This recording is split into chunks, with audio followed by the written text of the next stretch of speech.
Tá bom. Deus fez... Apareceu o universo. De onde que veio Deus? Quer saber como que eu faturei meu primeiro milhão na internet com apenas 23 anos? O que eu fiz foi criar um império online, que me rende mais de 10 mil reais todos os dias no piloto automático.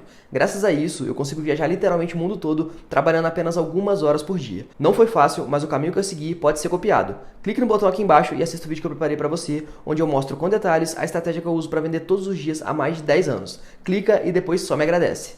Deixa eu fazer uma pergunta idiota rapidinho, Marcos. Sim, claro. Dá pra estrelas surgem ainda? Esse é outra grande falácia. Eles dizem assim, nebulosas são grandes maternidades de estrelas, temos milhões e milhões de estrelas formando lá. Igor, você sabia que não tem nenhum registro de nenhuma estrela sendo formada de fato no universo? E nós temos 2 trilhões de galáxias, com cada galáxia com 100 a 200 bilhões de estrelas. Dá 60 sextilhões de estrelas. Você está dizendo que a gente não conseguiu observar nenhuma informação. Não, a gente diz, olha lá, tem uma estrela em formação, tem uma estrela em formação, tem uma estrela em formação. Elas até hoje estão em formação, mas nenhuma formada. Bom, a gente consegue observar há pouco tempo também. Ô Igor, 60 sextilhões de estrelas... 13,8 bilhões de anos. Se você faz a conta no universo, no tempo que a gente está observando o universo, a gente deveria ter visto estrelas de fato se formando. A nebulosa, o que acontece com a nebulosa? Tem uns pontos lá luminosos, é gás sobre alta temperatura e pressão que está emitindo. A própria nebulosa já é um fenômeno sobrenatural.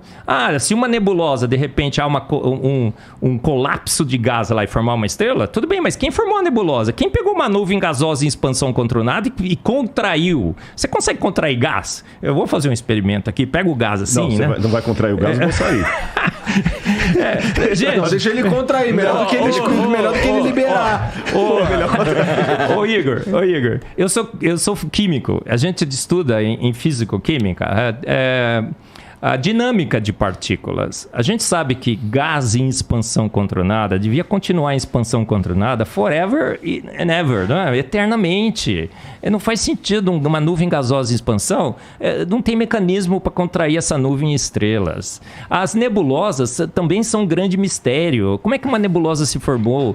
Como que os buracos negros supermassivos que nós temos no interior das galáxias, que estabilizam as galáxias, como aquela coisa se formou ali? A estrutura toda do universo mostra uma inteligência absurda. As 26 constantes universais que calibram as forças, as 3 forças da natureza, tudo é trino na natureza, né, Rodrigo? São 3 forças, são 3 partículas subatômicas, são 3 partículas atômicas. E essas 3 forças são calibradas por 26 constantes universais. E o ajuste é tão fino que se você mudar qualquer uma dessas constantes, uma casinha que for depois da vírgula, o universo todo se desfaz. Então, por isso que eu não creio em Deus. Eu tenho certeza absoluta que ele existe. Eu não creio que Deus fez o universo, eu tenho certeza absoluta que ele fez. Por quê? Porque eu não posso negar. É química demais para desconfiança de menos. É evidente demais que o universo foi feito pronto há poucos anos atrás e bate de novo com a Bíblia, viu, Igor? A Bíblia diz em Salmos 33:9, porque ele ordenou e de pronto tudo foi formado. Em 33:6, Salmos 33:6 está assim, ele soprou o universo com o sopro de sua boca. Então Deus falou assim, haja universo, e o universo foi formado. Vocês já pararam para pensar, tá bom, Deus fez, apareceu o universo. De onde que veio Deus? Aí entra na área da filosofia. Aí é uma pira que não dá, né? Uma vez eu estava na Universidade Presbiteriana Mackenzie dando uma palestra, veio um filósofo e falou assim, professor, tudo que você falou aí é muito legal e tal, mas você não consegue me responder essa pergunta. Quem criou Deus? Mas o Igor, essa é uma pergunta filosoficamente equivocada. Sim. Um bom filósofo jamais faria essa pergunta, não é, Rodrigo? Não, e ela é feita... Eu ia até trazer... Acho que eu te dei outra vez o meu livro, O Ceticismo da Fé. Sim. Dei pra minha mãe, inclusive. Eu ia trazer outro hoje, mas ficou tudo na Jovem Pan lá, viu, de manhã. Tá, mas eu vou trazer bem. da próxima vez. Aí entra na área da filosofia. Permita-me falar o nome Big Bang aqui para me referir apenas ao start inicial do universo. Claro. Sem entrar nos pressupostos químicos e físicos que não é minha área. O que havia antes do Big Bang? Ou seja, desse start inicial? O nada. É o nada absoluto. Porque um ponto de comum acordo entre ateus e design inteligente, eu acho que qualquer um concordaria comigo nesse sentido, é o seguinte: antes do ponto inicial do Big Bang, não havia gravidade, não havia tempo, não havia espaço. Não tinha nada. Não tinha nada. Era o nada absoluto. Tá certo? Mas aí vamos partir de uma questão filosófica que é repetida por vários, desde Parmênides na Grécia Antiga, que os latinos traduziram como ex nihilo nihil fit. Do nada, nada se faz. Se não havia nada, por que hoje há algo ao invés de nada? Então, é mais lógico supor que havia algo. Agora, esse algo que havia, para formar tudo que existe, tem que ser um algo que não está preso ao tempo, porque o tempo veio depois dele. Esse algo não pode estar preso ao espaço, porque o espaço veio depois dele. Ele não pode estar preso à gravidade, ele não pode estar preso a nada. Então tem que ser um algo que seja, no sentido do nosso tempo, atemporal. Não que ele não tenha um tempo próprio dele, mas esse tempo aqui teve um começo, então ele tem que existir antes. Então ele não pode ser temporal, ele não pode ser espacial, porque o espaço não existia. Ele não pode ter começo, porque ele começou todas as coisas. Então tem que ser, seja lá o ET que fez tudo isso, ele tem que ter essas qualidades. Ele tem que ser um ser dotado de vontade, porque ele resolveu fazer tudo. Ele tem que ser um ser dotado de design, porque ele criou coisas com desígnio. Ele tem que ser um ser dotado de inteligência, porque ele criou com inteligência. Esse ser, então, não pode ter sido criado por nada, porque se ele foi criado por nada, a única coisa que eu faço do ponto de vista filosófico é deslocar a pergunta mais para trás. Uhum. E mais para trás. E eu vou cair num ad infinitum absurdo. Eu tenho que obrigatoriamente chegar a 2 caminhos, não tem 3. Aliás, 3 caminhos.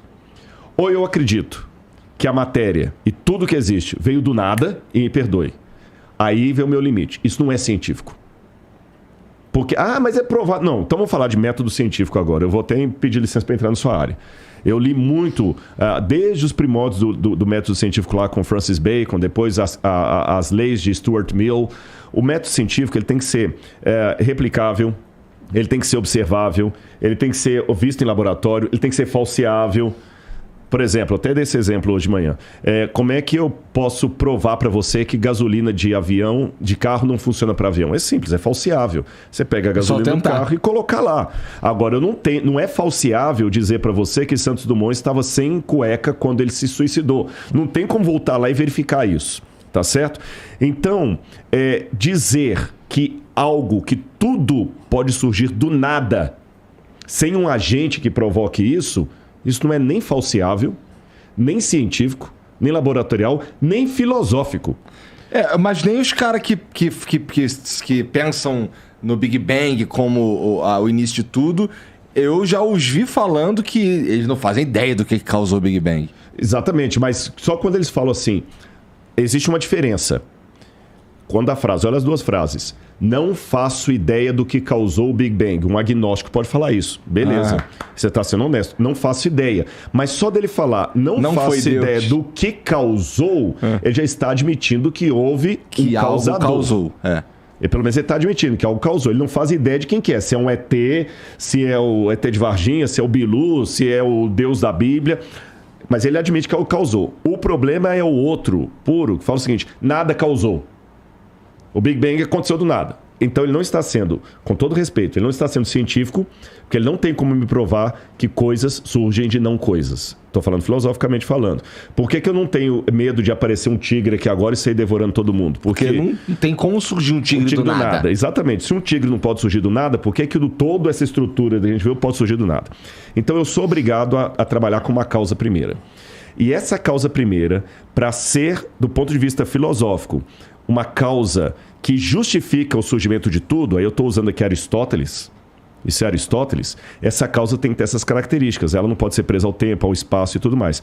Mas se alguém causou a causa, eu só estou deslocando a questão para trás. Aí que eu falei que tem as 3 possibilidades. Ou eu vou cair no absurdo de falar que o universo surgiu sem causa, o que não faz sentido, ou eu vou falar que sempre teve uma causa causando outra causa, eu vou cair no infinito absurdo, que também não faz sentido, porque tem evidências que o universo começou, ou eu caio num terceiro, que para mim é o mais lógico. Houve uma causa primeira que formou tudo isso, e quando eu vejo as características dessa causa primeira com o Deus que a Bíblia apresenta, eu vejo que dá match. Você entendeu? Esse é o ponto, dá match. Agora, é lógico, isso aqui, eu não estou com isso provando que a Bíblia está certa, tem que ver os limites. O que é que eu estou provando, o que eu não estou provando. Quer saber como que eu faturei meu primeiro milhão na internet com apenas 23 anos? O que eu fiz foi criar um império online, que me rende mais de 10 mil reais todos os dias no piloto automático. Graças a isso, eu consigo viajar literalmente o mundo todo, trabalhando apenas algumas horas por dia. Não foi fácil, mas o caminho que eu segui pode ser copiado. Clique no botão aqui embaixo e assista o vídeo que eu preparei para você, onde eu mostro com detalhes a estratégia que eu uso para vender todos os dias há mais de 10 anos. Clica e depois só me agradece.